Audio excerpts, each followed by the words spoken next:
RJP special report. Saudi अरब ने Iran के खिलाफ किसी भी जवाबी हमले की तरदीद कर दी। Saudi Arabia denies retaliation against Iran. खलीज में बढ़ती कशीदगी के दौरान सऊदी अरब ने वाज़ेह किया है कि उसने ईरान के खिलाफ कोई जवाबी कार्रवाई नहीं की। सऊदी वजीर खारजा फैसल बिन फरहान के मुताबिक ईरान को इस हवाले से गलत फहमी हो रही है।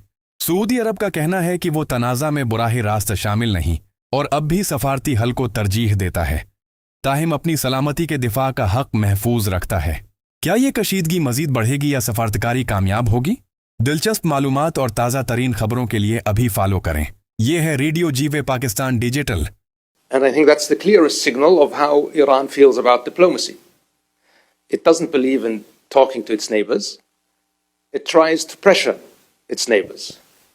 And what I can say categorically, that's not going to work. The kingdom is not going to succumb to pressure. On the contrary, this pressure will backfire. Will backfire politically, will backfire, I believe, morally, and certainly, as we have stated quite clearly, we have reserved the right to take military actions if deemed necessary. And if the time comes, the leadership of the kingdom will take the necessary decision. If Iran doesn't stop, that is the mood also I heard in this room earlier, immediately, I think there will be almost nothing that can re-establish that trust.